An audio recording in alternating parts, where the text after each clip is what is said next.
예, 2부 교리터치 시작하도록 하겠습니다. 2부 교리터치에선 거룩이란 무엇인가에 대해서 이야기를 해볼 건데요. 교회에서 흔하게 들을 수 있는 단어, 이 거룩이라는 단어 많이 들어보셨을 거예요. 그럼요. 네, 뭐 거룩하신 하나님, 뭐 거룩한 생활, 우리 얼마 전에 뭐 거룩한 성에 대해서도 한번 그렇지. 이야기를 해봤었는데, 네, 우리 그 정확한 개념, 그 의미, 특히나 이제 성경에서 말하고자 하는 그 거룩이라는 단어의 의미를 아는지 우리가 한번 나눠봤으면 좋겠습니다. 우리 이 교회 흔한 거룩 어떻게 쓰이는지 좀 예 좀 몇 개 주실 수 있을까요? 모태 지사님 생각나시는 거 있으신가요? 뭐 우리가 거룩의로의 길을 가기 위해서 이 심신을 단장하고 그 기도와 예배에 참석해야 되는 거죠. 그렇죠. 뭐 이제 예배에 관련된 뭐 이런 거에 관해서 이제 그 거룩이라는 단어를 좀 쓰는 것 같기도 해요. 네. 뭐 성경적인 거룩한 예배, 뭐 산 제사 막 그렇죠. 이런 거를 강조하면서 성당이나 성전에 뭐 성물로 가득 채워가지고 아주 맞아. 거룩한 뭐 제전 행사처럼 해가지고 뭐 이단 종교랑 다를 바 없을 정도로 그런 느낌 들 정도까지. 맞아요. 예. 근데 요즘에는 또 거룩이란 말을 또 어떻게 쓰냐면 약간 반대 개념으로 그러니까 그런 거 있잖아요. 거룩한 사치. 아. 이렇게 많이 쓰잖아요. 그죠? 네. 아, 그러면서 요새 와서 네. 그러니까 네가 돈을 막 써도 되는데 그걸 교회를 위해서 남들이 혹시라도 그걸 사치한다고 생각하면 그게 거룩한 사치다. 이런 말 안 들어보셨어요? 기가 막히다. 아, 나 이거 이거 듣고 기가 자는데. 막히네. 완전 네. 짱인데. 네, 그래서 이렇게 약간 반대되는 개념의 거룩을 붙여서 예, 합리화를 그런 것도 있죠. 주는 거룩한 희생. 그쵸 거룩한 희생. 거룩한 희생. 거룩한 부담. 그쵸. 맞아. 맞아 맞아. 맞아. 아우, 너 살다가 한 30년 동안 엄청 많이 들었어.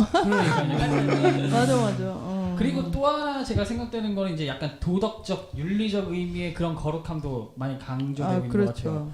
교회에서 이제 뭐 목사님이나 뭐 선생님들이 그 성도들에게 이제 거룩한 신앙생활을 가르친다고 하시면서 보통 도덕적, 윤리성 그러면서 이제 경건주의적, 실천 신학 이런 건 보통 이제 거의 금욕주의 느낌이 들 정도로 거의 극단적인 그렇죠. 그런 가르침인데 보통 이제 설교 시간에 많이 듣는 것 같아요. 설교 시간에 뭐 교리 이런 거 말고 약간 윤리적인 설교 그런 거 많이 있잖아요. 세상적으로도 너무 당연시되는 그런 말씀들 많이 들을 때가 많이 있죠.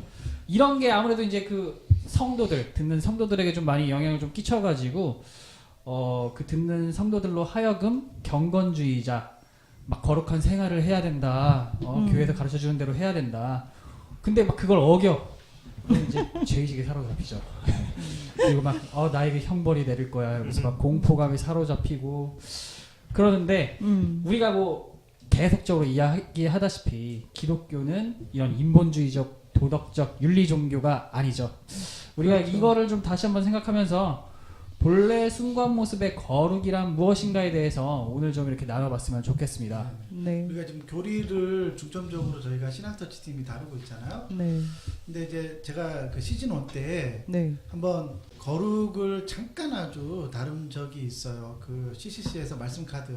술 그랬죠. 먹는 거는 거룩한 게 아니다. 아, 네. 그러면서 이제 술 먹지 마라 그러면서 이제 CCC에서 그 말씀 카드 나눈 거에 대해서 근데 그때 한번 이제 거룩에 대해서 잠깐 다룬 적이 있는데 오늘은 좀 거룩에 대해서 어원부터 따지면서 정확하게 이 용어가 갖고 있는 성경에서 자리하고 있는 위치 그다음에 거룩이 정말 어떤 뜻인지 그리고 거룩이라는 용어를 우리가 어떤 식으로 사용해야 되는지 교리적으로 한번 깊게 한번 파헤쳐보는 시간이 됐으면 좋겠어요. 예. 네, 긴장이 막 되기 시작하는데요. 벌써부터 걱정도 되고. 그러면은 일단 성경에서 한번 이 어원에 대해서 한번 좀 찾아봤으면 좋겠습니다. 일단 구약부터 살펴볼까요? 거룩이라는 말이 히브리 원문에서는 코데시, 그러니까 뜻으로 따지자면 구별, 밝음, 새로운, 신성, 거룩을 나타낸다고 합니다. 네. 요거는 이제 코다시라는 동사에서 이제 나온 건데 이 단어 자체는 거룩하다, 구별되다, 봉헌되다 라는 뜻을 갖고 있습니다. 그래서 일반적으로 이제 구약에서 쓰이는 거는 크게 두 가지 종류가 있는데요. 이제 네. 하나는 이제 하나님과 관련된 거, 그 두 번째는 이제 이방의 우상신과 관련된 거가 있습니다. 하나님과 관련된 거는 카도시라는 형용사, 거룩한 신성한이라는 뜻이고요. 네. 또 미케다시라는 명사, 거룩한 장소, 뭐 성소 이런 거를 가리킵니다. 그렇죠. 그리고 이방의 우상신과 관련해서는 카데시라는 명사가 있고요. 우상 숭배를 위하여 바쳐진 남자 남창을 일컫기도 하고 또 케데샤라는 명사는 우상 숭배를 위하여 바쳐진 여자 창부를 일컫는다고 합니다. 요게 이제 구약에서 나오는 그 거룩이라는 단어, 우리가 성경에서 볼 수 있는 그 거룩이라는 단어고, 신약에서는 좀 성격이 여러 가지로 달리하여 표기가 되어 있습니다. 말이 되게 어려운데 하기오시. 네, 하기요시네라는 건 이제 거룩이 하나의 특성을 가리킨다고 합니다. 그리고 두 번째는 하기야스모스, 과정이나 결과로서의 거룩. 그러니까 이제 뭔가 약간 성화 이런 거를 좀 생각해 보시면 될 것 같아요. 예를 들자면 이제 데살로니가전서 4장 3절 말씀 보면은 하나님의 뜻은 이것이 아니니 너희의 거룩함이라 곧 음란을 버리고라고 요 안에서 한번 의미를 한번 생각해 보시면 될 것 같습니다. 그리고 하기오테스, 상태로서의 거룩을 말합니다. 요건 이제 히브리서 12장 10절, 저희는 잠시 자기의 뜻대로 우리를 징계하였거니와 오직 하나님은 우리의 유익을 위하여 그의 거룩하심을 참여케 하시느니라. 이거 들으시는 분은 주무실 것 같아요. 어렵긴 하죠. 이 부분은 어. 딱 틀고 자면은 바로 잠자리에 그러니까. 들으니까 그게 좀 줄기차게 계속 이런 내용이긴 한데 근데 이제 거룩이라는 단어가 가장 많이 나오는 게 이제 구약인데요. 네. 구약에서 이제 거룩이라는 말이 카데쉬라는 말에서 나와요. 근데 그게 이제 잘라내다라는 의미예요. 이제 그 의미로 보통 교회에서는 거룩을 어떻게 사용되냐면요, 구별하다라는 말로 써요. 구별하다. 그렇죠. 그러니까 거룩이라는 단어는요, 보통은 설명할 때 흠이 없는 어린 양. 그러니까 제사를 지낼 때 제사에 쓰이는 어린 양인데 그 양이 흠이 없어야 돼. 흠이 없다는 뜻은 뭐 얼룩 점도 없고 뭐 다친 데도 없고 상처도 없고 아주 하얀 상태의 어떤 온전한 상태. 그래서 그 100마리의 양 중에서 그 한 마리랑 구별된다는 뜻이에요. 그 상태가. 그래서 그 안에서 잘라내서 구분하다라는 의미로 거룩이라는 말을 쓰는 거죠. 근데 사실은 거룩이라는 말은 그래서 제사 용어로 사실 많이 쓰였던 용어예요. 그 이방의 우상신도 어찌 보면 그 제사에 관련된 그런 거죠. 그런 이제 일반적인 용어로 쓰던 말이라는 거죠. 뭐 계속해서 좀 들어볼까요? 장황하지만 우리가 그래도 좀 알아야 되는 부분이기 때문에 호시오테스라는 또 거룩을 가리키는 단어가 있습니다. 요거는 이제 생활의 경건과 독실성을 뜻하는데 요 말씀 한번 들어볼까요? 에베소서 4장 24절, 하나님을 따라 의와 진리의 거룩함으로 지으심을 받은 새 사람을 입으라. 그러면서 여기에서 이제 거룩함은 생활의 경건과 독실성을 가리킵니다. 그러니까 이제 신앙성서에서는 이제 그 거룩이란 말이 주로 이제 하기오스라는 형용사로 표기되어 있는데 표기되어 있고, 그 하기오는 또 거룩한 것이라는 뜻으로 이는 제사 음식을 뜻한다고 합니다. 그래서 이제 마태복음 같은 경우에 보면은 거룩한 것을 개에게 주지 말며라는 또 단어가 있거든요. 그런 그렇죠. 구절이 있거든요. 네. 그럼 또 다른 거는 타하기야는 거룩한 것들이라는 뜻입니다. 요거는 이제 성소를 가리키는데 구약에서도 봤듯이 약간 그런 거룩한 장소 뭐 이런 거를 좀 뜻하긴 합니다. 그래서 이제 여러 가지 용어들이 나오는데요. 근데 이제 그 의미들은 대동소이해요. 그런데 이제 우리가 보통 그 거룩이라는 말을 쓸 때 교회에서 보편적으로 교리를 가르칠 때는 구별하다는 말로 써요. 그렇게 쓰죠. 구별하다는 말로 써요. 그래서 에클레시아라는 성도라는 말을 쓸 때도 거룩한 성도라는 말을 쓸 때 우리는 세상으로부터 구별되어진 존재라는 의미로 거룩이라는 말을 쓰거든요. 그런데 거룩은 전혀 그런 의미가 아니에요. 그 첫 단어부터 잘못된 의미로 우리가 쓰고 있는 거예요. 그러니까 거룩이라는 말은 잘라내다라는 뜻이거든요. 그러니까 구별되다라는 말 이전에 더 원리적인 의미는 뭐냐면 잘라낸다는 뜻이에요. 근데 잘라낸다는 뜻을 보통은 교회에 지금 가르칠 때 세상으로부터 잘라낸 구별된 사람들이라는 의미로 쓰는 거예요. 그렇죠. 근데 이제 거룩은 그런 의미가 아닌 거예요. 거룩은 죄로부터 잘라진 존재들인 거예요. 그러니까 완전히 죄로부터 구분되어지고 구별되어진 존재라는 의미로 거룩을 쓰는 거예요.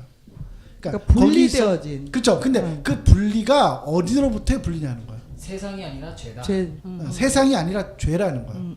제가 이제 이 부분을 좀 이제 여러 가지 자료를 찾으면서 김성수 목사님의 설교를 좀 들었던 적이 있어요. 김성수 목사님이 내가 거룩하니 너희도 거룩하다라고 하는 그 말씀을 가지고 설교를 하신 거룩에 대해 설교하셨는데 요 부분을 이제 카데시라고 하는 이 원어로 설명하시면서도 김성수 목사님도 세상으로부터의 잘라냄이라고 이렇게 표현을 하시더라고요.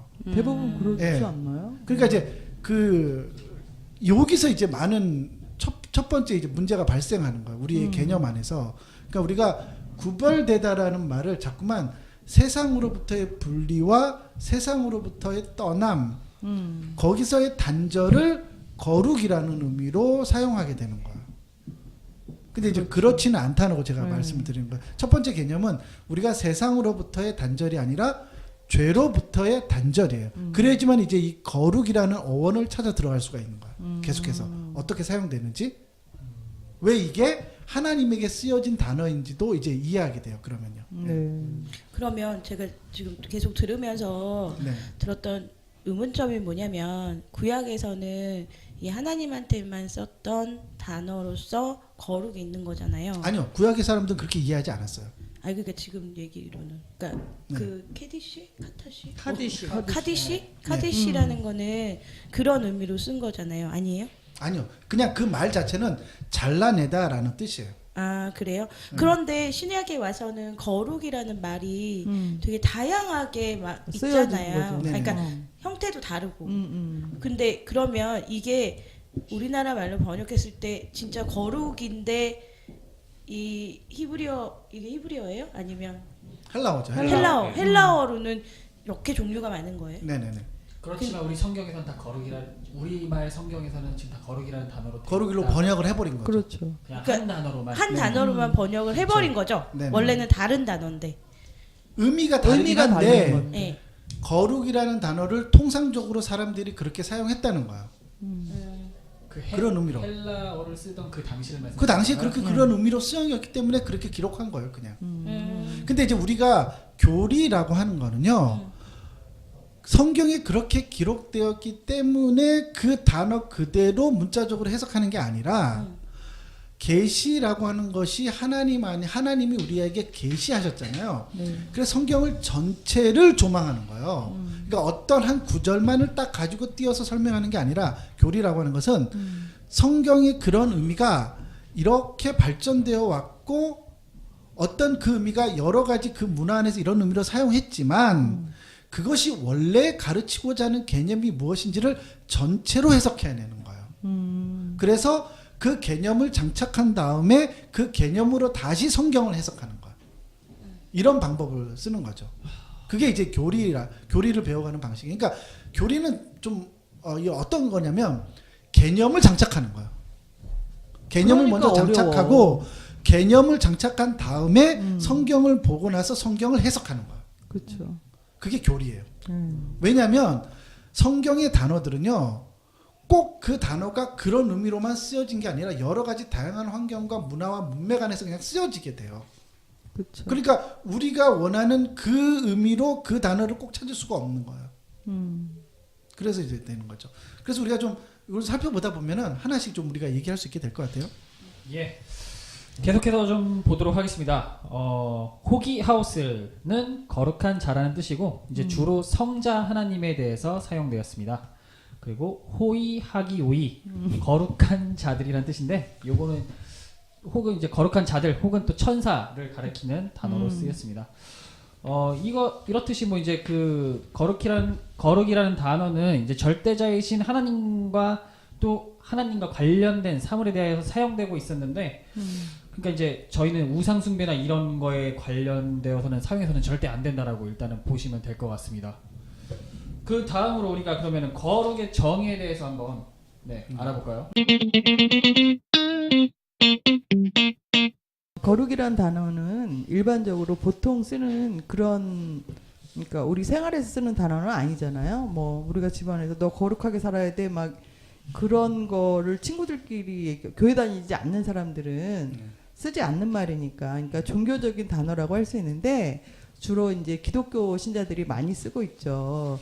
근데 거룩을 보통 이제 아까 조나단이 얘기한 것처럼 세속의 반대 개념으로 쓰고 있는 거예요. 그래서 도덕적인 윤리성과 관련해서 막연하게 우리는 그렇게 이해를 하고 있는 거죠. 근데 사실은 영혼적 초월이라는 게 더 정확한 단어의 이해라고 할 수 있어요. 뭐 예를 들자면 요한복음 14장 20절 같은 구절 말씀을 보면 그날에는 내가 아버지 안에 너희가 내 안에 내가 너희 안에 있는 것을 너희가 알리라 하는 구절이 있잖아요.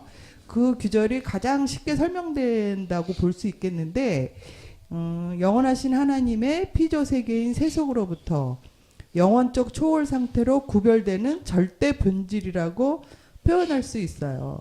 그게 근데 뭔 이렇게- 소리예요? 어? 이렇게 말하는 아니, 그러니까 그게 뭔 소리냐고. 거룩이고 내재가 뭐가 뭐라는 소리야. 더 어려울까요? 폭풍 댓글 아, 달리겠네. 나 정말, 나 참다가. 언제나 나 알아들을 이거 수 있는 얘기가 나오나. 숨이 멎을 뻔했어요. 그러니까, 아니, 알아들을 수 있는 얘기가 언제 나오나. 계속 기다려도. 그러니까 이게 무슨 너무 뜻이냐면요. 뭐라는 거야. 거룩이라는 단어를 이제 평상시에 우리 이게 거룩이라는 단어는요 기독교인들만 쓰는 단어예요 사실은요. 그쵸. 왜냐면 무당들이나 불교에서는 안 써요. 맞아, 그쵸. 안 써요. 근데 이제 거룩을 어떻게 이해하고 있냐면 개념적으로 성과 속일 나눌 때 세속적이다는 말에 반대되는 개념으로 거룩을 이해하고 있다는 거예요. 그렇죠. 그러니까 세속적이지 않은 것이 곧 거룩하다 이렇게 이해하고 있다는 거예요. 네. 그 말을 이렇게 어렵게 설명해요. 너무 어려웠어? 그런데 이제 그런 개념이 성경에서 그런 식으로 사용되지 않는다는 거예요. 성경에서는 거룩이라는 의미는 절대자, 곧 초월자에게만 그 거룩이라는 말이 사용된다는 거예요. 그러니까 이제 거룩은 거룩하신 하나님. 그러니까 우리 찬송가 8장인가요? 9장인가? 9장. 9장이죠. 거룩 맞아. 그 찬양 있잖아요. 네. 제가 너무 좋아하는 찬양인데 이게 너무 복음적인 찬양인 거예요. 그렇죠. 그러니까 거룩은 하나님 그 자신에게만 붙여서 사용할 수 있는 거예요. 그러니까 거룩한 성전 이런 단어는 존재하지 않는 거예요. 거룩한 희생 이건 문법적으로 말이 안 맞는 거예요. 거룩한 부담은요? 그러니까 문법적으로 그 말이 안 그것도 더안 되고? 맞는다. 그러니까 거기서의 거룩이라는 단어는 어떤 요즘에 우리가 이제 많이 사용하는 거는 일종의 펜시와 같은 거죠. 액세서리 같은. 그렇죠. 그러니까 뭐 앞에다 그냥 붙이면 지금 활용하는 게 그러니까 앞에다 붙이면 멋스러워지는 거예요. 남들과는 다르게. 근데 그거는 하나님의 존재의 양식을 설명하는 단어거든요. 하나님의 존재론적인 설명을 하는 거예요. 그러니까 하나님이 어떤 분이냐? 거룩하신 분이야. 그렇죠. 왜 거룩하셔? 우리랑 완전히 다르신 분이거든. 그래서 그냥 거룩이라는 거야. 그 거룩이 어떤 걸까요? 몰라요. 모르거든. 어떤 상태인지 모르는데 그 하나님이 존재하시는 그 양태와 상태가 거룩하다는 거예요. 그래서 그 단어를 거기다 쓰는 거예요. 그러니까 하나님에게만 그 단어를 써야 되는 거예요. 거룩이라는 단어는 사실은. 내가 지금 웃은 게 네. 거룩이라는 거에 대해서 모른다고 하니까 아니요, 우리가 이해할 수 없는 거죠. 그러니까. 네, 맞아. 그런데 우리는 진짜 그런 식으로 많이 쓰잖아요. 우리 그 교회 장로님이 삶이 정말 참 뭐라 그러지, 장로님 다와요. 그럼 그럴 때 그분은 너무 거룩하셔서 그렇지, 그렇지. TV도 안 보신대. 너 굉장히 거룩하시잖아. 막 이렇게 평생 한 번 딴 짓 안 하셨대. 막 이럴 때 제가 쓰거든요. 많이 들었어요. 그러니까 제가 사역자가 될 때 이제 어른들 이제 장년들이나 50대 분들 이제 신방하고 이렇게 남자분들 상담하다 보면요. 진짜 그분들은 저한테 사역자들에서 궁금해서 질문하시는데 진짜로 술을 안 마시냐고 물어요. 그게 거룩하냐라고 그게 물어보는 거룩한 거죠? 걸로 아, 알죠. 정말 진짜 담배 안 피우냐고 물어요. 어. 진짜 태어나서 한 번도 술을 먹어본 적이 안 먹는데 먹고 싶은 생각도 안 들어요. 그러니까 그거를 저분들은 이해를 할 수 없는 거예요. 그래서 사역자들을 진짜 거룩하다 라는 의미로 쓰는 거예요. 근데 이제 다시 좀 본론으로 돌아가서 네.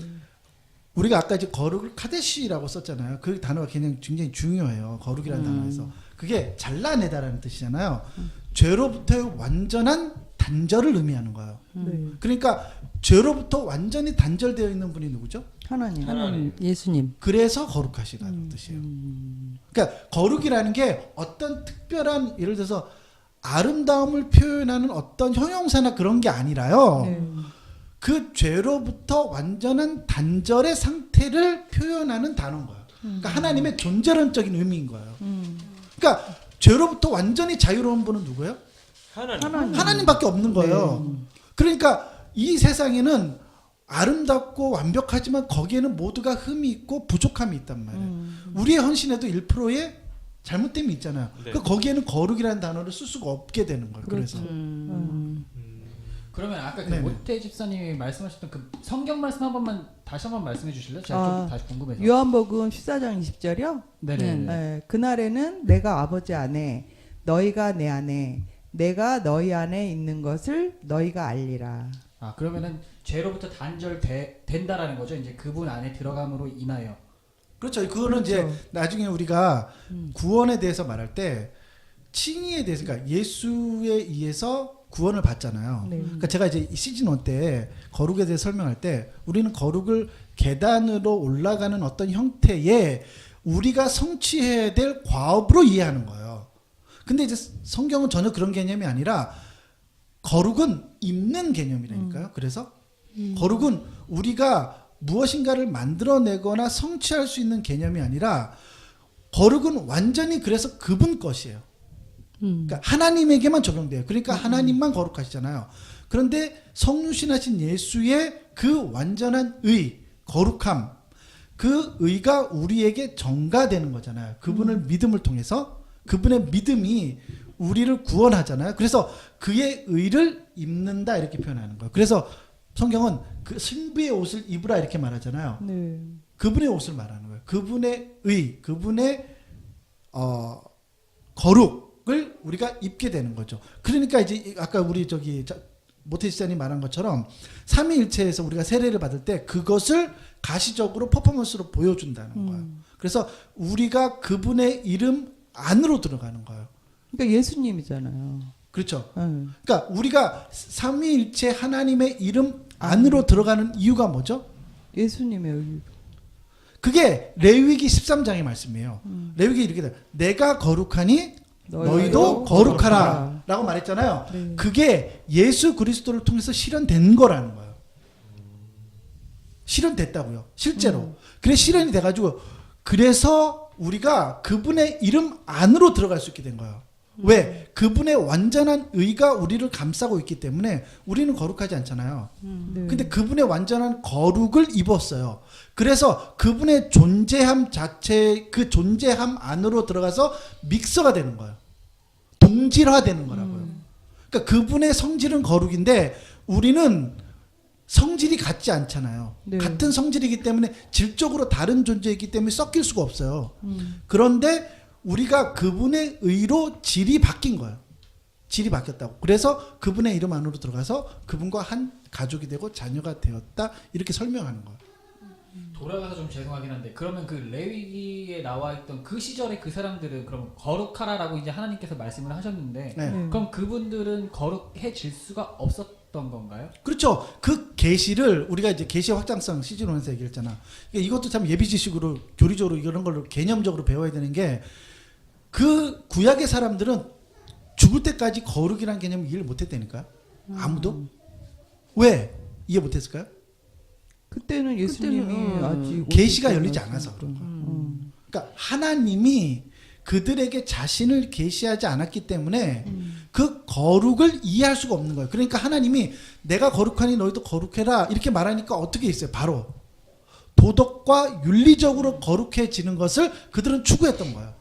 그렇죠. 그러니까 뭔가 우리가 이방인들과 다르게 사는 것을 거룩이라고 이해했다니까. 피해 제사를 드리는 것도 그래서 그런 거 그렇죠. 아닌가요? 그러니까 뭔가 저들하고 다른 삶의 방식을 취하고 뭔가 다르게 사는 것을 구분되고 구별되다. 그래서 우리는 거룩한 백성이야라고 이해했던 거야. 왜 그랬을까요? 그게 성경적인 건 맞아요. 근데 복음적이진 않다고요. 제가 말하고 싶은 건요. 그 성경이 그렇게 나와 있으니까 성경적이긴 한데 그거는 복음에 비춰봤을 때 그건 복음은 아닌 거예요. 그렇죠. 그때는. 그들은 하나님을 이해할 수 없었기 때문에 그 수준에서 그걸 이해한 걸 그냥 그렇게 살아간 거란 말이에요. 그러니까 그걸 보면서 본문을 들이대면서 그러니까 구약의 사람들이 이렇게 사니까 너희도 그렇게 살아야 돼. 그건 왜 그럴까요?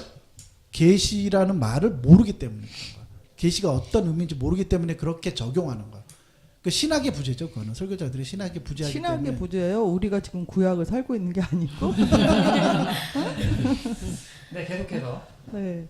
그러니까 같은 얘기를 계속 반복하게 되는데 그 영원하신 하나님께서 창조주로서 상대적인 실존인 우리 피조물 그 피조물로부터 영원적 초월적 상태를 유지하는 아까 말했던 아니 근데 절대적으로 제가 거룩을 어. 우리가 인간이 생각하는 상대적인 거룩과 그 다음에 이제 하나님을 나타내는 거룩을 어디서 그 예를 봤는데 그게 좀 이해하기 편하겠더라고요. 뭐냐면 하나님이 빛이시잖아요. 그쵸. 그런데 천지 창조를 하실 때 또 빛을 만드셨어요. 그러니까 하나님이 만드신 빛은 상대적인 거라는 거죠. 근데 또 하나님이 빛이잖아요. 그러니까 이 빛은 우리 모르잖아요. 그쵸. 그러니까 우리가 생각하는 빛은 햇빛, 달빛만 생각하는데 뭐 하나의 빛이 있는 거예요.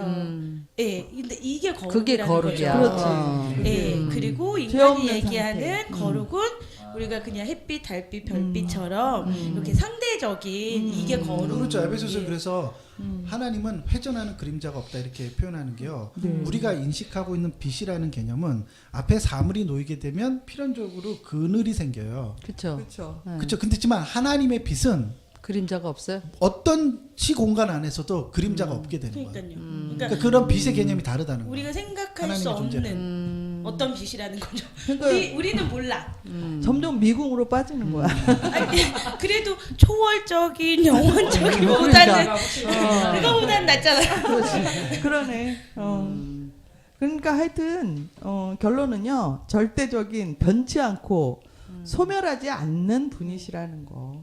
그거를 그분한테만 쓰는 단어라. 그러니까 이제 그런 거룩의 그분한테. 정의를 좀 내릴 때 거룩이라는 단어를 하나님에게만 사용해야 된다라고 하는 그렇죠. 이게 교리적으로 그렇게 정의가 되어 있어요, 사실은요. 근데 이제 우리가 워낙 교리를 또 안 가르치다 보니까 교회에서 그래서 제가 예전에 한번 그런 적 있잖아요. 우리가 교회도 십자가를 걸지 말고 어떤 단어들을 쓰는데 조심해야 되는 이유가 처음에는 그냥 그걸 좋게 쓰는 거예요. 아, 무슨 큰 문제가 있겠어. 그러면서 좋게 쓰는데 나중에는 원래 그 의미를 깡그리 다 잊어버리고 맞아요. 다른 의미로 그 단어를 쓰는 거예요. 맞아. 그게 대표적인 예가 거룩이라는 단어예요. 맞아. 그러니까 이제 거룩한 헌신, 거룩한 희생, 거룩한 청년. 아니 거룩한 청년이 어디 있어요? 여기 그게 있잖아요. 문법적으로 저 거룩하지 않은데요. 문법적으로 말이 안 되는데 우리는 그 말이 너무나 이제는 자연스럽게 삶 안에서 쓰고 있다는 거예요. 자, 이러면 이제 그럼 무슨 문제가 그럼 뭐 문제가 있나요? 이렇게 의문을 제기할 수 있어요. 아니 거기다가 좀 그런 단어를 썼다고 해서 무슨 문제가 돼요? 문제가 심각해지는 거예요. 맞아요. 이신칭의 교리가 이제부터 문제가 생기는 거예요. 그런 문제. 이제 나중에 다루겠지만 지금 좀 후에 다룰 거예요. 이신칭의 교리가 완전히 붕괴되는 거예요. 그래서 오늘날의 교회가 가장 심각한 결함이 뭐냐면 이신칭의 교리가 무너져 있는 거예요. 교회 안에서.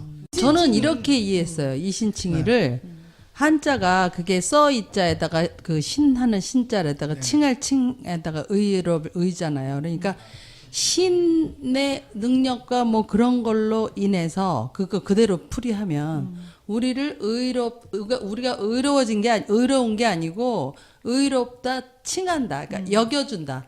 그러니까 그걸로 나는 이해했어요. 그러니까 내가 의로운 게 아니고 그렇지. 의로워졌거나 거룩해졌거나 이게 아니라 그냥 예수님으로 인해서 그렇게 여겨준다, 칭해진다. 그 의의 소리. 정가예요. 그렇죠. 그러니까. 예. 그러니까 그리스도의 의가 정가되는 것을 이신칭의교리라고 합니다. 그래서 거룩을 오해하면 이거랑 완전 대립 그러니까 그렇죠. 되는 그렇죠. 거죠. 예, 근데- 그래서 예. 근데 저는 예전부터 뭐 거룩한 헌신, 거룩한 희생, 뭐 심지어는 뭐 거룩한 사치 뭐 이런 말 자체가 되게 싫었는데 왜냐면 좀 그러니까 저는 언어를 가리키잖아요. 예, 그쵸. 이게 이거와 반대 개념을 형용사로 묶을 수가 없어요. 우리나라 말로 하면 이쁜 추남 뭐 이렇게 되는 거예요. 예, 말이, 무슨 어. 말인지 알겠죠? 이게 들어오지를 못해요. 이게 이게 이렇게 이 형용사가 이 명사를 수식할 수 없거든요.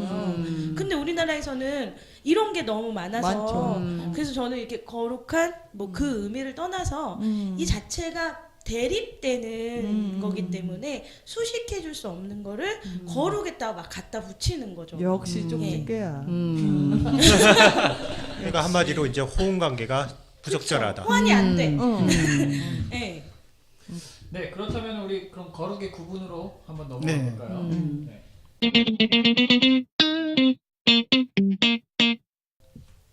거룩의 구분은 그냥 크게 두 가지로 구분할 수 있어요. 하나님, 그러니까 영원하신 창조주 하나님 스스로가 거룩하시다라는 그 거룩하고요.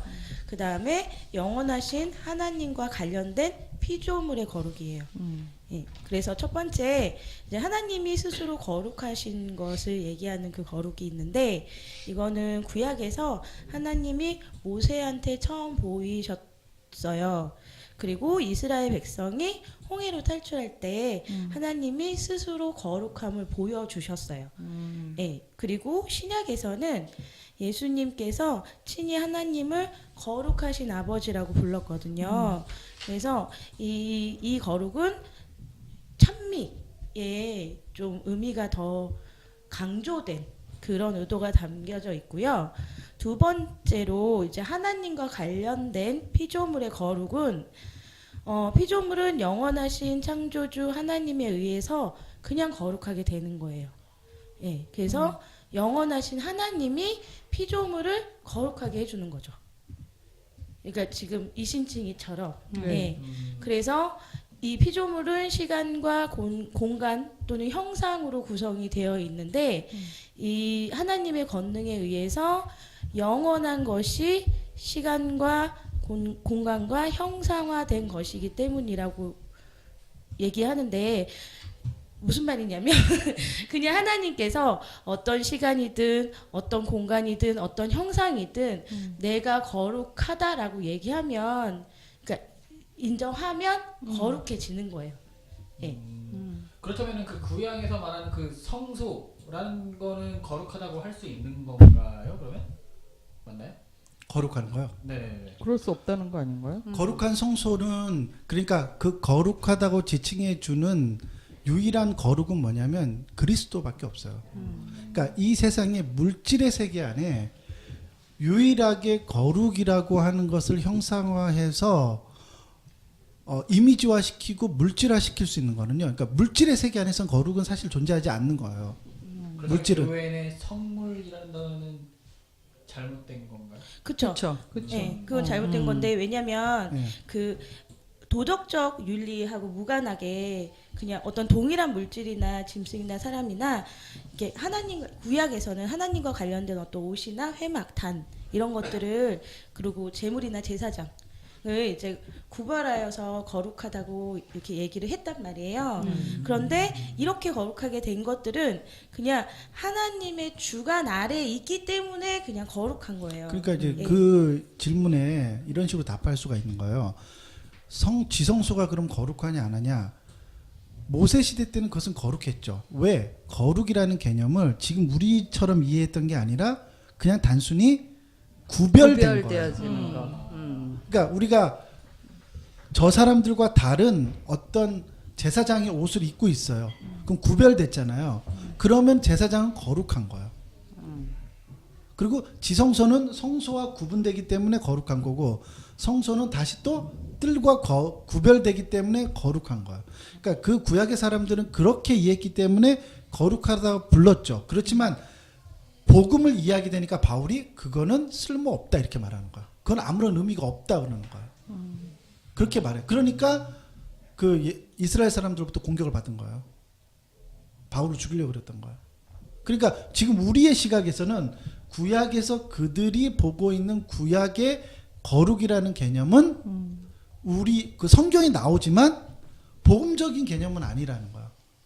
왜냐하면 계시를 이해한 우리들이 이렇게 뒤돌아볼 때는 그들이 이해한 건 굉장히 아주 얕은 수준에서의 진리를 이해하고 있는 거야. 저는 이걸 하면서 되게 궁금했던 게 뭐냐면 목사님 아까 전에 만렙 뭐 이렇게 얘기를 했잖아요. 구약을 보면 뭐 성전에 들어갈 수 있는 사람이 있고 뭐 지성소에 들어갈 수 있는 사람이 있고 이제 그렇죠. 공간마다 등급에 따라서 들어갈 수 있는 사람이 틀렸잖아요. 그리고 또 보면 그 다윗이 그 뭐지?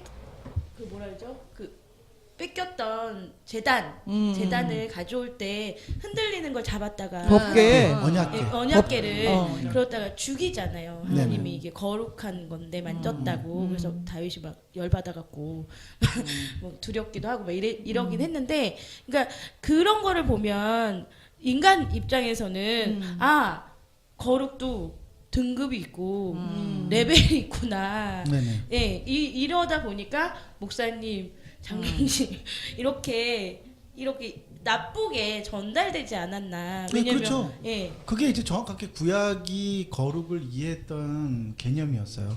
근데 이제 우리가 이해하는 거는 그리스도 때문에 성육신하신 예수 때문에 아 거룩이라는 것이 그런 의미가 아니구나라고 하는 것을 예수로 인해서 이해하게 된 거예요. 그럼 저 또 하나 질문했는데 지금 현재 예전의 구약이나 아니면 사도시대나 뭐 이럴 때는 그럴 수밖에 없었다고 네. 치면, 왜냐면 계시를 우리가 배웠었잖아요. 근데 지금 현재는 이 거룩이 지금 우리가 사용하고 있는 거룩과 다르다는 거를 모르진 않을 거 아니에요. 몰라요. 배웠으면. 몰라요. 목사나 아니면 뭐 신학교 교수나 이런 분들이 모른다고요? 예, 몰라요. 아니 아는 분도 계시지요. 아니 그 많은 분들이 그러니까, 모른다고요. 그러니까 많은 분들이 진짜 모르는 거예요. 그러니까 교회 그렇죠. 안에서 거룩한 청년의 부흥 집회 이렇게 맞아. 보고서를 올려도 그래 잘 썼어. 그래서 그 도장을 꽉 찍어주는 거예요. 그렇지. 예. 질문을 이렇게 그리고 또 이런 부분에 대해서 잘 안 다뤄요. 네. 네. 그렇죠. 다뤄지. 그리고 이제 이 조직 신학에서는 이 거룩이라는 단어를 이렇게 안 다뤄요. 그 이신칭의 교리만 다루거든요. 이신칭의 교리만 딱 다루고, 그러니까 거룩을 정가시켜주는 이신칭의 교리 있잖아요. 네. 그 고기 부분만 딱 다루고 그 부분을 얘기하기 전에 지금 저처럼 거룩이라는 부분을, 그러니까 원래 우리가 이신칭의를 다 이렇게 이해하고 있으면 사실은 거룩이라는 말을 다시 얘기할 필요가 없는 거죠. 우리가 불필요한 그렇죠. 거야. 그런데 이신칭의 교리를 오해하고 있기 때문에 이 오해를 바로잡기 위해서는 먼저 거룩을 얘기해야 될 수밖에 없게 그러면 됩니다. 예. 그러니까 똑같아요. 거룩을 모르면 이신칭의 교리를 온전히 이해하지 못하는데 네네. 대부분의 목사님들이나 교수님들이 거룩을 잘 모르는데 이신칭의 교리를 어떻게 얘기해 줄 수 있어요? 그러니까요. 네. 그러니까 저도 학교 다닐 때요. 이신칭의 교리를 어떻게 배우는지 아세요? 반만 배운 거예요. 이신칭의 교리가 모든 교회가 마찬가지예요. 이신칭의 교리를 가르쳐요. 자, 이렇게 어떻게 가르치냐면 아주 좋은 질문이에요. 구원은 완전한 그리스도의 의로 구원받는다고 생각해요. 그렇죠? 그래서 우리가 거룩해졌어요. 그런데 거듭난 신자들은 그 다음에 성화의 과정에 들어갈 때는 레벨이 다르다는 거예요. 그렇게 이해하잖아요, 지금 다. 그렇죠. 네. 그래서 교회 안에도 레벨이 존재하고 그걸 당연하게 받아들이는 거야. 그럼 저 또 하나 질문 있어요. 그러니까 거기서 이제 그 부분을 좀 설명할게요. 그러니까 이신칭의는 바르게 설명해요.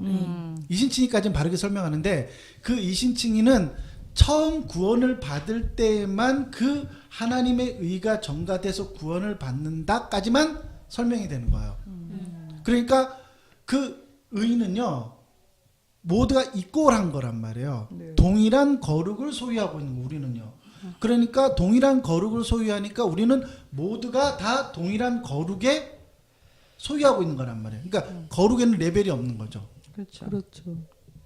라고 생각하지 않는다고요. 사람들은요. 그렇게 생각하지 않는다고요. 우리는 그리스도의 거룩으로 이신칭이 그러니까 그분의 의로 거룩해졌지만 성화는 다르기 때문에 오종영 목사님은 조금 더 거룩하시고 나는 술 먹고 담배 피니까 아직은 내 거듭은 났는데 조금 덜 거룩하고 이렇게 이해한다니까요 실제로. 그러니까 거기서의 거룩도 결국은 그리스도의 의로 거듭난 거라고 말하지만 실제로 그리스도의 거룩으로 거듭났는지 아닌지 자기도 잘 모르는 거예요. 그 부분에 들어가면은. 그러니까 자기가 믿었기 때문이라고 생각하는 거야. 그럼 우리가 저번에 그 교회 생활 백서에서 다룬 것처럼 믿음을 내가 믿었기 때문이라고 생각하는 거야. 그럼 예수의 믿음이라는 아예 개념이 없다니까요. 아예? 근데 그러면 성경에 부끄러운 구원이라는 것도 나오잖아요. 네. 그럼 그건 뭐예요? 어디 나와요 그게? 부끄러운 구원 안 들어보셨어요? 난 좀 못 구원- 들어봤어요. 그럼 부흥사 목사님이 하시는 말은 내가 그렇지. 들어봤는데 부끄러운 구원이라는 성경 부끄러운 구원이 성경에 나와요, 정말? 성경 말씀에 나오진 않지. 나오지 않지 않아요? 한번 찾아봐요. 난 처음 들어봐요. 부끄러운 구원. 물론 부흥사들이 부흥사들이 개털 모자 얘기할 때 부끄러운 구원 얘기하는 부끄러운 구원도 하는데 있다라는 얘기는 뭐 부끄러운 구원 비유를 그렇게 하는 거 아니에요? 막판에 죽을 때 됐을 때 믿는 그런 거. 것도 있고, 어. 그다음에 그렇지만 멋대로 성경에 살다가, 그러니까 그건 그때- 성경에 나오진 않는 것 그래요? 같은데 그때 그것처럼 우리 그때 뭐야 성경에 안 나오는 거 우리 얘기하고 깜짝 놀란 거. 그 뭐였지? 어린 양 뭐 한 마리 구원하는 뭐 그거였나요? 한 영혼이 천하보다 한 영혼이 귀하다. 천하보다 귀하다. 그게 성경에 성경에 안 없다며. 나와요. 그런 그래요? 식으로 네. 없는 거 아니에요? 부흥사 얘기를 너무 많이 들었는데 그러니까 머릿속에 완전 각인되어 있어. 그래 이게 교회 오래 다닌 사람들의 그래. 폐해야. 그렇구나. 진짜로 이 적폐청산해야 돼. 적폐. 이 적폐청산해야 돼. 그렇구나. 아이고. 진짜. 네, 그렇다면 우리 그 거룩의 속성에 대해서 한번 넘어가 볼까요? 네, 거룩의 속성은 이제 거룩이 가지고 있는 성질에 대해서 얘기하는데요. 거룩에 대한 속성은 크게 두 부분으로 나눠 설명해요. 그래서 이제 첫 번째는 하나님의 거룩에 대한 것에 대해서, 그리고 두 번째는 하나님과 관련된 피조물에 대해서 이렇게 사용하는데, 먼저 하나님의 거룩에 대한 속성에 대해서 얘기를 해볼게요. 그러니까 하나님의 거룩에 대한 속성에서도 이제 두 가지로 나눠지는데, 첫 번째는 영원성이에요. 이제 영원성은 이제 일반적으로 시간을 초월하여 존재하는 성질이라고 많이 알고 있잖아요. 근데 이제 우리가 이 거룩을 제대로 이해하기 위해서 영원성은 시, 공, 형의 존재인 피조물의 속성과 영원적으로 초월하여 구별된 속성을 얘기하는 거예요. 뭔 그러니까 말인지 모르겠어요. 나도 모르겠어. 아니, 그러니까 아니, 좀 그런 거 아니에요? 시간, 공간, 형상. 인간은 어떻게 보면 굉장히 피니티한 존재잖아요. 그러니까 끝난단 말이에요. 피니티가 뭐죠? 유한한. 끝난 거 피니시 유한함. 뭐 이런 거 아니야? 네. 이 신학생의 이 무지함이. 이렇게 끝나잖아요. 시작과 끝이 보이는. 근데 신이나 뭐 이런 거는 우리가 신을 얘기할 때는 인피니티라고 얘기를 하잖아요. 그러니까 약간 그런 개념 아닐까요? 우리는 끝이 있고 이거는 영원. 끝이 없는. 그래서 이제 우리가 이제 이 유한한 세계에서 유한한 세계와 다른 것이 이제 그런 영원성이라고 얘기하는 거죠. 네. 그리고 또 이제 그래서 이제 성경에서 우리 가장 쉽게 듣고 이해할 수 있는 게 계시록 22장 13절인데 나는 알파와 오메가여 처음과 나중이라 시작과 끝이라 이렇게 말씀하신 예수님이 이렇게 말씀하시잖아요. 선포하시잖아요, 자신에 대해서. 네. 그래서 이제 그 유한한 시간을 영원적으로 초월한 상태, 그러니까 처음과 나중 또는 시작과 끝이 하나 된 상태가 영원성이라고 얘기를 하고 있어요. 네, 그래서 이제 하나님의 거룩은 유한한 시간과 공간과 형상을 영원적으로 초월한 상태. 그러니까 지금까지 얘기한 어떤 유한한 세계에서 초월한 거죠. 그래서 영원성을 가지고 있는 거룩의 표준이 근거이고 본질이라고 얘기하고 있습니다. 네, 그래서 두 번째는 절대성인데, 우리가 이제 일반적으로 절대성은 아무것도 대립되거나 비교할 수 없는 상태로서 어떠한 구속이나 제약을 그러니까 어떤 한계성이 없는 그 자체가 존재하는 성질에 대해서 얘기하잖아요. 근데 또 우리가 이제 이걸 잘 이해하려면은 상대적인 존재인 피조물의 속성과 영원적으로 초월하여 구별되는 속성을 얘기하는 거예요. 초월적 속성 얘기하는 네. 거죠? 근데 아까 이제 앞에서 얘기했던 것처럼 영원성과 이제 약간 결부되는 것 같은데 근데 이게 너무 어려워요. 그러니까 이게 쉽게 이게 설명하면 왜냐면 초월적 속성. 그러니까 이게 절대적 속성은 절대적 거룩이라는 뜻은요. 그러니까 쉽게 말해서 절대적 거룩이라는 거는 오직 신에게만 쓸 수 있는 그렇죠. 하나님에게만 쓸 수 있는 거룩. 왜냐하면 어떤 시간과 공간 안에서도 변하지 않는 성질을 의미하는 거고요. 상대적, 그러니까 인간이 이해할 수 있는 거룩이라는 거는 상대적이라는 개념. 네, 네. 그러니까 그 상대적인 개념을 제가 아까 이제 설명했던 것처럼 우리가 구약의 성도들은 상대적인 개념이 있기 때문에 그거를 이렇게밖에 이해를 못하는 거예요. 그러니까 구별되다라는 말을 그러니까 100마리의 양이 있는데 그 중에 한 마리를 구분해내는 거예요. 근데 그 구분하는 게 절대적인 개념이 아니라 상대적인 개념으로 구분해내니까 상대적인 건 뭐죠? 그 안에서 양들이 보통은 얼룩얼룩하고 점박이잖아요. 네, 네. 그런 양들이 되게 많아요. 그런데 어떤 양은 아주 하얘. 그리고 그 상처도 없고 흠도 없어. 그래서 그 흠 없는 양을 구분해서 제물로 드리는 것을 거룩이라고 말하는 거예요. 그런데 이제 그거를요, 약간 비틀어서 생각해 보면 이렇게 되는 거예요. 모든 양들이 하얘. 점이 없어. 근데 오직 한 마리 양만 점이 있어요. 달마시안처럼. 그럼 그게 거룩이 된다니까. 구별되다라는 말에서 그 양을 구별해서 제사의 제물로 써서 그 제물을 흠없는 것으로 구분해서 거룩하다 이렇게 드렸을 거라고. 그게 상대적이라는 거야. 그러니까 이게 다시 언어로 가면 좀 저는 언어로 가면 좀 이해하기 편한데 우리가 비교급이 있고 최상급이 있어요. 네, 그러니까 비교급은 A하고 B 중에 뭐 A가 더 낫다, B가 더 낫다 이렇게 비교하는 건데 네. 최상급은 뭐냐면 A가 가장 낫다라고 얘기를 하는 건데 이 최상급은 항상 뭐가 필요하냐면 제한점이 있어야 돼요. 우리들 중에서 아니면 뭐 우리 반에서 아니면 대한민국에서 아니면 전 세계에서 이런 제한적인 어떤 시공간이 있어야 돼요. 그래야지만 최상급이 완성이 되거든요. 그런데 형용사 중에 뭐가 있냐면 절대 최상급이라는 게 있어요. 네, 절대 최상급은 없어요. 그리고 걔를 이길 수 있는 형용사가 없어요. 오. 네, 그러니까 진짜 잘 가르친다. 그게 진짜 또 그러니까 저는 나 과외 받고 싶어. 스페인어를 가리키니까 스페인어는 이제 그런 게 있어요. 그럼 이 절대체 상급을 붙여버리면 그러면 이거는 어떤 제약이 없어요. 그냥 이 형용사가 붙여짐으로 인해서 얘가 다 이기는 거예요. 예. 예를 들어 어떤 게 있어요? 이게 스페인어이기 때문에 들어도 몰라. 우린 들어도 모르지. 들어도 모르는데 뭐 예를 들어서 그런 거 있잖아요. 스페인어 중에서 이시마가 붙어서 이제 붙으면 이거는 어떤 제약이 없어요. 그냥 이게 최고인데 이게 뭐 여기서 최고 이게 아니라 그냥 그 자체가 최고예요. 예. 예, 그러니까 그런 좀 그렇게 이해를 하면 그렇게 이해하면 괜찮을 그렇겠죠. 것 같아요. 그래서 하나님의 거룩은 이제 영원성과 절대성을 지니고 있는 존재라는 거죠. 그래서 절대적인 하나님의 영원한 그러니까 영원히 변하지 않으시는 실체를 가지신 그 하나님의 그 속성에 더불어서 그 신성이 수반되는 신적 투격성이라는 거죠. 그러니까 하나님만이 가질 수 있는 그런 가치라는 거죠. 그러니까 그러니까. 그 얘기를 다 그렇게 이긴다니까. 언어로 설명하니까 너무 역시 그러니까 언어의 미학이 참 현재의 대부분의 교회인들이 평범한 모든 기독교인들이 갖고 있는 개념이 상대적인 거룩의 그렇죠. 개념을 갖고 그렇죠. 있는 거예요. 그러니까 술 담배를 대부분 하잖아요. 그렇죠. 그러니까 그걸 안 하면 거룩한 거예요. 그러니까 뭔가 모두가 성생활을 해요. 그러니까 자기가 의지적으로 성생활을 안 하면 그걸 거룩하다고 생각하는 거예요. 근데 그것도 국가마다 다르지 않을까요? 왜냐하면 스페인은 뭐 술 담배는 뭐 다 해야 되는 건 아니지만 그게 흠은 아니에요. 근데 스페인은 뭐가 거룩하냐면 마약.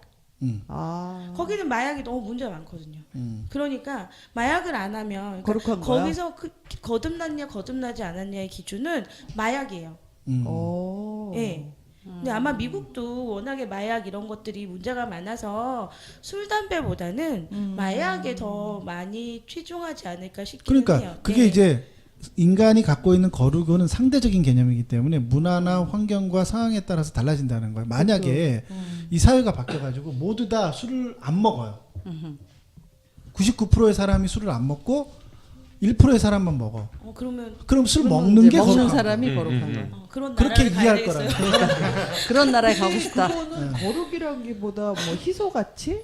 그러니까 그렇게 그러니까 쓴다는 그렇게 거지. 그 상대적인 개념으로 그런 이해한다는 식으로. 거예요. 그래서 그게 피조물의 거룩에 대한 속성 첫 번째가 상대성인데 네. 계속 말씀해 주시는 게 그런 얘기예요. 네. 그러니까. 그래서 이제 두 번째로 이제 은혜성에 대해서도 얘기를 하는데, 그러니까 이제 아까 조나단께서 계속 얘기해 주셨던 것처럼 어떤 상대성을 가지고 있는 우리의 어떤 한계적인 존재에 대해서 하나님이 사랑하시는 뜻에 따라서 하나님이 널 거룩해라고 칭하셨을 때 그러니까 말하는 그 상태가 은혜성이라고 얘기를 하는 거죠. 그게 거룩한 청년이라는 단어도 그래서 그렇게 쓰는 거예요. 희소성 때문에. 그런 애들이 적으니까 너희들은 그래서 거룩한 청년으로 이 세상에 드러나야 돼. 그래서 거룩한 상대적인 개념으로 쓰는 거야. 저는 근데 약간 이해가 안 되는 게 상대적인 개념이 잘 이해가 안 되는 게 저는 이게 그냥 죄들을 행했기 때문에라고 저는 그렇게 생각을 했거든요. 그러니까 아까 전에는 저희가 반대로 한 명이 술을 안 마시고 99명이 술을 마신다. 그럼 한 명이 구별된 거야. 그래서 상대적으로 이 아이가 거룩한 거야라고 이야기를 한다고 했는데 반대 개념이었을 때도 마찬가지라고 했잖아요. 한 네, 사람만 네. 만약 술 담배를 한다라고 하면 그렇죠. 그 사람이 거룩한다라고 생각했는데 저는 그 사람들이 죄들을 행하기 때문에 그게 한 명이든 10명이든 100명이든 그 사람들이 죄들을 행함으로 인해서 교회에서 그 사람들에게 너는 거룩하지 않다라고 이야기한 게 아닌가라고 저는 근데 생각해보거든요. 그것도 잘못됐다는 거죠. 왜 술하고 담배가 죄들인데요? 그러니까 죄의 들이를 규명하는 것도 그러니까 죄는 절대적인 상대적. 용어고 죄들은 상대적인 개념인 그렇지. 거예요. 그렇죠. 죄들은 왜냐하면 문화나 상황 그렇지. 환경에 따라서 윤리와 규범과 도덕이 바뀌기 다 때문에 다르잖아요. 죄들이라고 인식하는 범위가 달라지는 다르죠. 거예요. 그렇죠. 그래서 우리가 이제 가장 명확하게 이해할 수 있는 게 독일에 가면은 물 대신 맥주를 마시잖아요. 그렇죠. 그러니까 석회수가 나오기 때문에 어쩔 수 없이 그걸 희석시키기 위해서 보리로 이렇게 하는 거예요. 그래서 거기서 맥주 마시는 게 죄가 아니잖아요. 그러니까 죄가 아닌 게 되는 거잖아요. 그렇죠? 네. 그것도 있잖아요. 에스키모인들은 손님이 오면 자기 부인 내주잖아요. 선물로. 근데 그리고 거기서 이제 안 내주면 예수님이 그게 손 씻지 않고 밥 먹는 것도 죄들이잖아요. 그렇죠. 그렇지. 그러니까 제가 지금 그거를 얘기했잖아요. 죄들이라고 말하는 사람이 누가 있어요? 누가 있어요? 그러니까요. 그럼 문화 그러니까 이런 그것도 우리가 가지고 있는 우리 문화에서 그렇지. 아니면 기독 문화에서 그 죄들이라고 얘기하는 거지. 솔직히 우리가 교회 밖에서만 나가더라도 술 한잔 못. 너 술을 왜 못해? 이렇게 얘기하지. 그렇지, 그러니까. 바보로 알지. 그거를 깨끗한 사람이다, 정결한 사람이다라고 여기지 않아요. 그거는 그렇죠. 알겠습니다. 네. 그래서 제가 준비한 것은 지금까지 이렇게 다 이렇게 논의가 됐네요. 네. 좀 지금까지 배운 거룩에 대한 개념을 가지고 어디까지 가야 되냐면요. 우리가 이제 이 질문을 해봐야 돼요. 맺는 것과 함께 우리가 논의해야 되는 게 그러면 우리가 이해하고 있는 이제 현실적으로 이제 좀 구체적으로 다뤄야 될게요. 그래서 문제가 뭐냐면 거룩에 대한 그릇된 개념 때문에 성화론에 들어가서요. 성화에 대한 그릇된 개념을 갖고 있기 때문에 지금 문제가 되는 거예요. 그러니까 성화 이꼴 거룩이다 이런 도식을 도식이라는 갖고 있다는 거예요. 우리는 그쵸. 이제 갖고 있기 때문에 그러니까 오해가 거룩의 되는 거죠. 완성. 그러니까 네, 성화가 곧 거룩의 완성이 네. 성화다. 이런 식으로 잘못 알고 있다는 거죠. 네. 거기까지 얘기를 해야지만 거룩이라는 파트에 대해서 전반적으로 이제 의견을 좀 내릴 수 있을 것 같아요. 네. 우선 작두누님 좀 시작을 좀 하시면서 네. 질문을 좀 우리가 좀 했으면 좋겠어요. 그 부분에 대해서. 그러니까 이 거룩에 대해서 이제 이렇게 여러 가지 어려운 말씀들을 하셨는데 그냥 간단히 마지막으로 이렇게 정리를 하면 그러니까 이 거룩이라는 단어 자체는 이게 종교적인 그 특수한 절대 용어이기 때문에 이 절대적인 신적 본질과 가치를 나타내는 거고 그러니까 이렇게 절대적, 신적 이런 얘기가 계속 나오거든요. 그러니까 이 단어는 오직 하나님한테만 쓸 수 있는 단어고 우리한테는 그 거룩의 속성이 없는 거예요, 전혀. 그러니까 그거를 이제 여기 그래서도 여기에서도 강조하는 건데 아까 이제 잠깐 나온 그 하나님의 거룩과 피조물의 것이 있다. 이것도 결론적으로 그냥 쉽게 막 어렵게 얘기했지만 쉽게 얘기하는 거는 하나님한테는 거룩이라는 게 있는 거고 피조물인 우리는 하나님이 뭐 덧입는다 뭐 이렇게 그냥 그러니까 칭해주는 거. 그러니까 하나님으로 인해서 여겨지는 거지 우리 자체가 그거를 된다든지 그러니까 인간한테는 이 피조물 그러니까 유한한 이 인간한테는 쓸 수 없는 그런 단어라는 거예요. 그러니까 우리는 우리한테 만약에 뭐 이 거룩이 어떻게 됐다든지 뭐 보인다든지 뭐 우리가 그럴 수도 없지만 그거는 우리 안에 내재하시는 성령님의 능력에 의해서 되는 거지 우리는 전혀 그걸 할 수 없다는 거. 그게 이 전체적인 어려운 말의 결론이 그거 그러니까 같아요. 우리가 보통 뭐 교회 안에 제단, 그러니까 제단이라 성소라고 하잖아요. 교회를 성소. 아직도 그런 말 쓰는 교회가 있어요? 성전이라고 하죠. 성전. 보통 이제 성전이라. 성전. 뭐 성전. 교회를 재건축, 예배당 재건축 강대상은 감당해야 성소라도 되는데. 그래. 예. 그래서 그렇게도 얘기해요. 저 어렸을 때는 강대상 올라가지 말랬어요. 맞아요. 목사님만 올라가는 곳이라고. 맞아. 예. 아니요 우리 동네 교회는 아, 그래요? 그래요? 우리 동네 교회 아직도 그래요? 아직도 아, 그런 그래요? 교회가 네. 있어요. 아직도 그런 교회가 있어요? 네. 네. 아직도 그런 교회 있지. 강대상 올라가면은 장갑 껴야 되고 맞아. 가운 입어야 되고 그럼 신발 밑에 벗어야 슬리퍼 되고. 신발 신발 벗어야 벗고 되고. 슬리퍼 왜 가운을 신어야 입어? 이거 지나간 얘기긴 한데 왜 설교자들이 가운 입은지 아세요? 그거 에봇 그거 흉내내는 거 아니에요? 아니에요. 왜 개혁자들이 가운을 입기 시작한 줄 아세요? 설교자들이 앞에 당상에 서가지고 왜요? 근데 좀 천주교 저뭐 달라 보이려고 그런 거 아니에요? 아니에요. 자신을 감추려고 입었던 거예요. 왜요? 아이 자 원래 보세요. 예. 예전에 목조 건물이었던 교회 건물은요. 낮에 예배를 드려도 창문이 많이 있지만 약간 어두워요. 그래서 강대상 앞쪽에는 목조 건물이기 때문에요. 좀 약간 어둡거든요. 네. 전기가 없었잖아요. 그 당시에는 전기라는 게 없으니까 그러니까 빛으로만 이제 채광으로 하니까. 근데 이제 앞에 목조 건물이지만 목조 건물이 밝은 목조가 아니란 말이에요. 시간이 지나면 검해지잖아요. 그렇죠. 그렇죠? 그러면 그 검은 자리에 가운, 검정색 가운을 입으면 어떻게 될까요? 잘 안 보이죠. 안 보이게 하는 거예요. 왜? 자기를 감추는 거예요. 자신을 드러내지 않으려고. 그래서 설교자들이 자기를 감추고 하나님의 말씀을 대언하는 사람으로서 하나님의 말씀이 선포되도록 하기 위해서 검정색 가운을 입기 시작한 거예요. 근데 요즘에 흰색 입던데. 그러니까 자기를 더 돋보이지.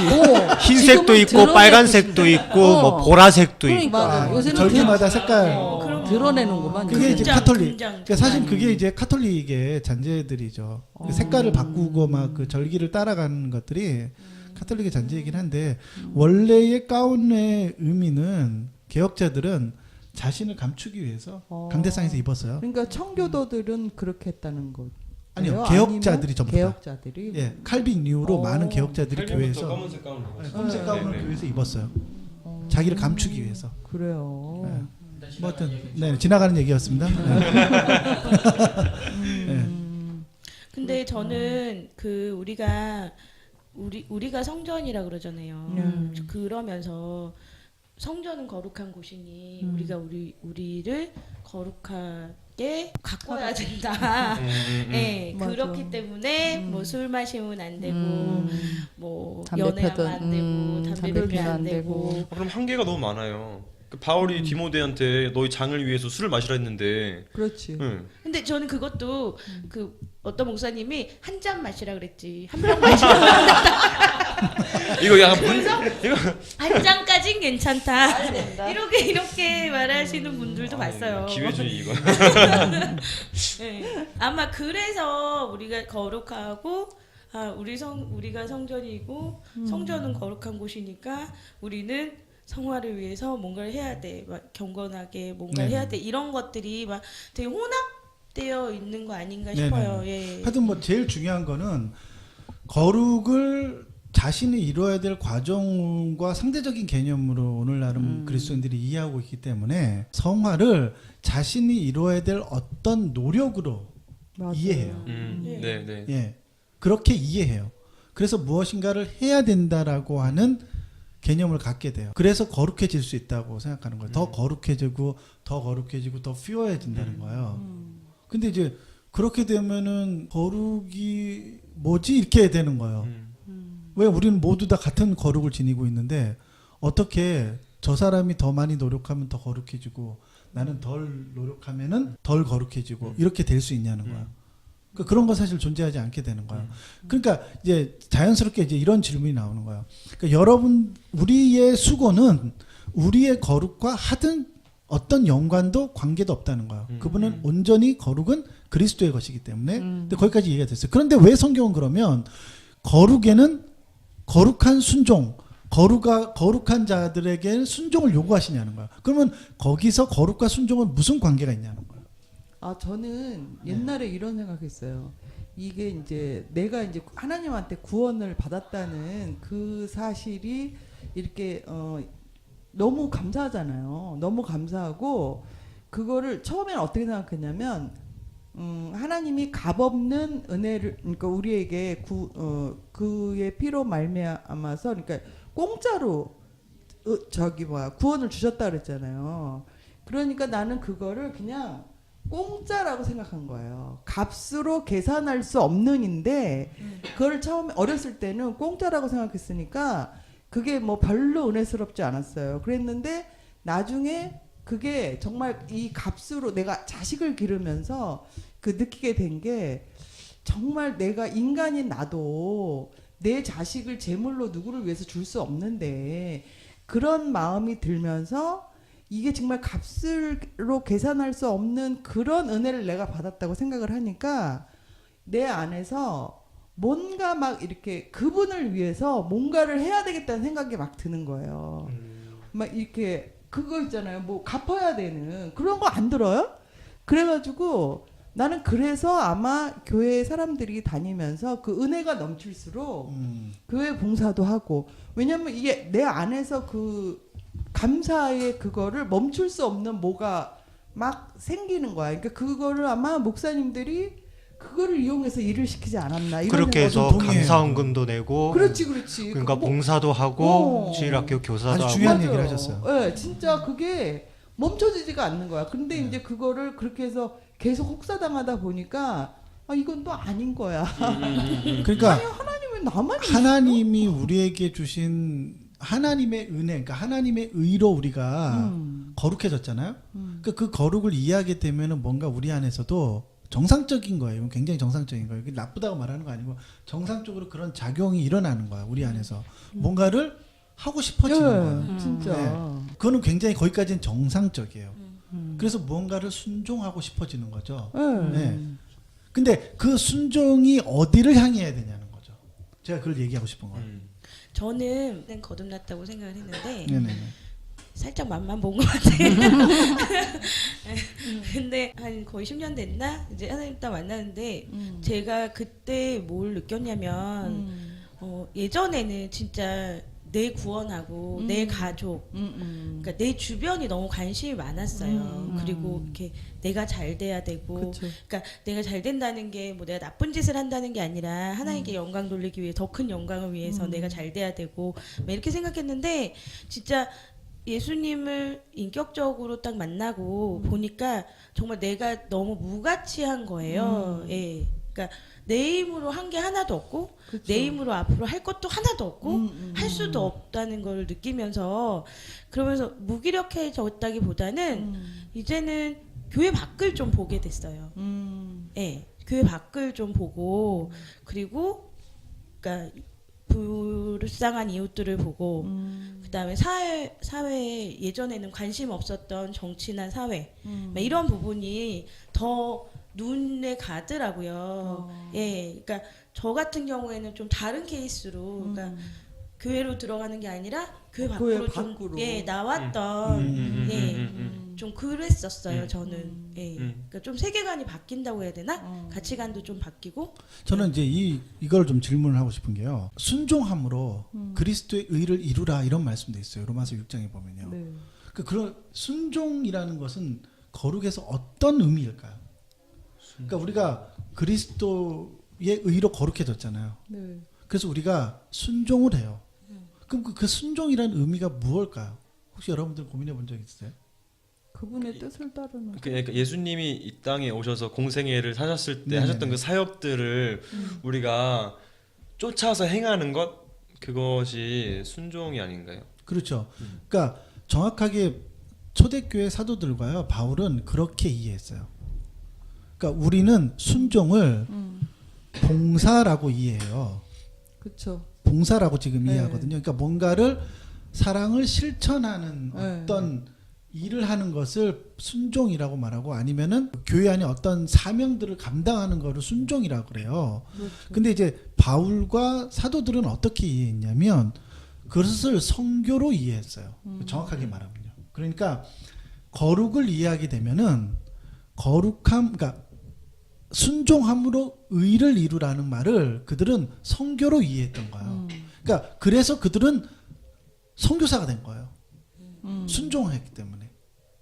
그러니까 그거를 성교로 이해하게 된 이유는 예수님이 공생의 시절에 아니면 하늘로 올라가시기 전에 땅 끝까지 복음을 전하라고 얘기했기 때문에 그거를 받아서 그런 아니 거예요? 아니요. 그런 의미는 아니에요. 그러면 왜 그렇게 이해했냐면 예. 생각해 보세요. 오직 인간을 거룩하게 하는 것은 그리스도의 의예요. 그러니까 그리스도를 덧입는 것 외에는 인간의 모든 종교적인 활동은 의미가 없는 거예요. 그렇죠. 그것을 이제 이해했던 사람들이 사도들이었잖아요. 네. 그러니까 이 모든 세상의 우상 숭배는 헛된 것이에요. 그렇죠. 그러니까 모든 하나님의 뜻이 하늘에서 이룬 것처럼 땅에서 이루어지는 게 뭐냐면 하나님이 이렇게 명령하셨잖아요. 내가 거룩하니 너희도 거룩해져야 돼. 그 말을 실현할 수 있는 방법이 뭐였을까요? 그리스도밖에 없는 거죠. 그리스도밖에 없었던 거예요. 네. 그러니까 그리스도를 덧입어야지만 모든 이들이 거룩해질 수 있었던 거예요. 그래서 그들은 그리스도의 의를 전한 거예요. 그거를 우린 지금 가르쳐서 선교라고 말하지만 그들 입장에서는요. 그러니까 사도들의 입장에서는 그것은 순종이었어요. 왜? 그리스도의 의만이 모든 이들을 거룩하게 할 수 있기 때문에. 그러니까 그것을 전하는 삶을 순종함으로 나갔던 거야. 근데 이제 우리는 자꾸만 물론 그게 그래서 저는 지금 뭐 모든 사람이 선교사가 돼야 된다 이제 그런 얘기를 하는 건 아니에요. 그런 얘기를 하는 건 아닌데 사도들은 그렇게 이해했다는 거예요. 그런 배경 지식을 가지고 사도들의 말과 그들의 말을 경청해야 된다는 거예요. 그러니까 그들은 그렇게 이해했기 때문에 그렇게 쓴 거예요. 복음서에다가. 그러니까 그들은 거룩을 이해했던 거예요. 그러니까 그 전에는 루터처럼 이해했던 거예요. 마틴 루터가 자기의 노력으로 거룩을 이루려고 했잖아요. 근데 그를 모두 다 실패하고 오직 그리스도의 의만이 인간을 거룩하게 할 수 있는 거예요. 그러니까 그러면은 그 그리스도의 의가 그 레위기 13장의 말씀이 실현된 거란 말이에요. 내가 거룩하니 너희도 거룩하라. 그 거룩하기 위해서 어떤 행동을 해야 되는 게 아니라 그리스도의 의를 입으면 우리는 거룩해지는 거야. 그러니까 그것을 땅끝까지 이르러 전하고 싶었던 거예요. 그리고 제가 하나 말하고 싶었던 거는 저는 그래도 나름 교회에서 열심히 봉사하는 입장으로서 네네. 아까 전에 이제 뭐 그 제자들이나 바울이나 그 뭐랄까 순종의 뜻을 선교로 알고 그들은 복음을 전하러 떠났다라고 생각하는데 네. 저는 좀 같은 맥락에서 좀 그런 부분에서 좀 헌신도 좀 적용할 수도 있지 않을까라는 좀 생각을 네네네. 해보긴 했거든요. 어찌 보면 이제 뭐 청년부 교사를 하면서 또 혹은 앞에서 찬양 리더를 하면서 그런 것들을 그런 복음을 사람들과 나눌 수 있는 거 아닌가 그렇게 좀 생각했는데 제가 좀 잘못 그럼요. 생각한 저는 이제 건가요? 그 본문을 이제 그 말을 하고 싶었어요. 그러니까 우리가 성화의 과정에서의 순종이라고 하는 것을요. 어떤 규율과 원칙과 가이드라인을 지키는 것을 통해서 성화의 과정에 이르는 게 아니라 성경이 요구하고 있는 의를 입은 자들에게 거룩해진 신자들에게의 순종은 뭐냐면 그리스도의 의를 전하는 거예요. 알리는 거예요. 그게 순종이에요. 그게 선교사가 됐든 교사가 됐든 주일학교를 가르치든 누가 됐든 어떤 식으로든 우리가 그것을 하는 행위 자체를 순종한다는 거예요. 그러니까 우리가 이렇게 이해하는 거예요. 우리는 순종함으로 거룩을 이뤄야 된다. 그러니까 그래. 의로 거룩을 이뤄야 되니까 술 먹지 말고 담배 피지 말고 뭔가를 안 하고 뭔가를 하고 예배드리고 뭔가를 해서 거룩해져야지. 더 성화돼야지. 이렇게 이해했던 거고요. 사도들은 그렇게 이해 안 했다니까. 우리는 거룩은 완결된 거예요. 우리에게 있잖아요. 거룩은 그리스도의 의가 덧입혀진 거예요. 그런데 그 의를 전하기 위해서 우리는 거기에 순종한다는 개념을 가지고 있었던 거예요.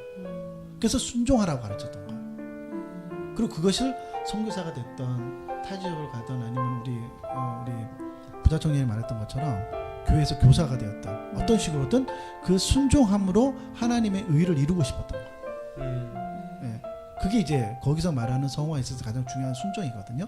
그럼 이런 걸 다 이해한 상태에서, 그러니까 지금 그런 네네. 인식을 제대로 다 한 상태에서 나는 그런 뭐 교사나 이런 거를 이제 본인이 생각할 때 나는 그런 쪽은 좀 떨어지니까 네네네. 내가 할 줄 아는 건 돈을 잘 버는 거야. 그러면 돈을 벌어서 그 비용을 대는 것도 쳐주는 거예요? 그럼요. 아 그래? 모든 행위를 다 얘기하는 거 아니에요? 그러니까 그렇죠. 리밋이 없이. 그러니까 아까 전에 모태 집사님 같은 경우에는 거듭나고 교회 안에서 좀 더 많은 헌신을 하고 싶었는데 반대로 저는 교회 밖을 나와서 근데 이제 이런 거죠.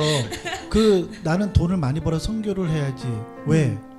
더 많은 복을 받으려고. 이건 안 되는데 그렇죠. 내가 그리스도의 거룩을 그렇지. 덧입었는데 그러니까 내가 직접 못 가니까 그쵸, 내가 이 비용을 거룩을 대겠어. 뭐. 전하는 것 외에는 내 마음에 소원이 없는 거예요. 내 소원은 정말 이 그리스도의 의가 전해지는 거야.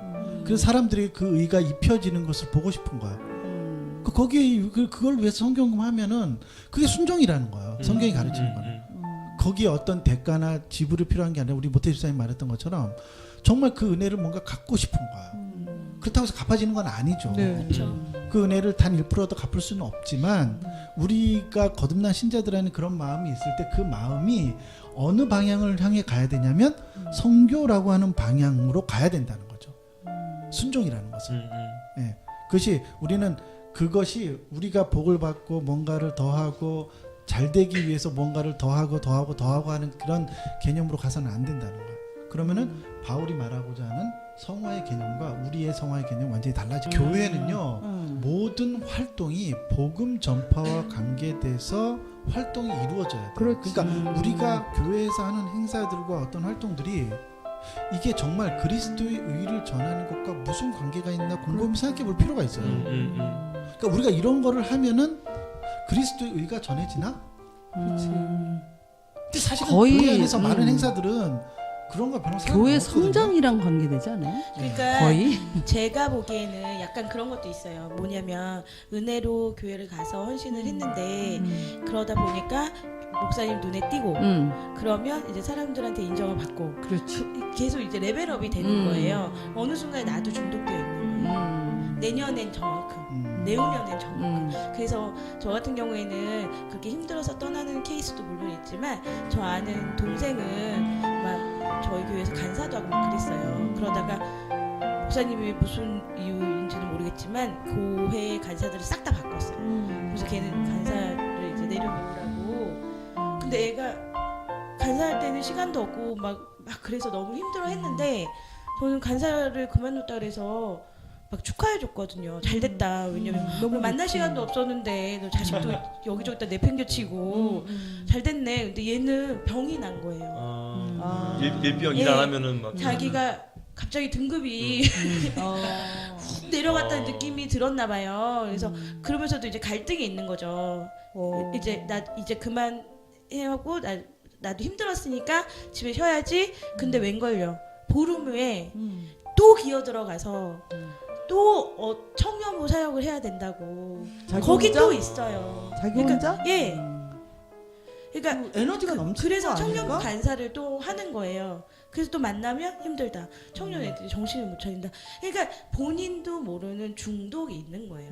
그러니까 이게 단순히 목회자도 물론 이용하는 게 있지만 본인 스스로도 나도 모르는 사이에 중독돼서 이제는 거기서 빠지면 나는 제외됐다, 소외됐다 생각하는 것도 있는 거죠. 그러니까 그게 아까 조나단이 얘기한 그 방향을 잃어서 그런 것 같아. 예. 그러니까 뭐 어떤데 우리 이게 교회 구조적인 문제에서부터 오는 것도 있는 것 같아. 그러니까 이제 교회 봉사도 사실은 그 봉사라는 것이 나의 어떤 활동을 통해서 그리스도의 의를 입게 되는 광경을 봄을 통해서 다시 기쁨을 얻는 거거든요.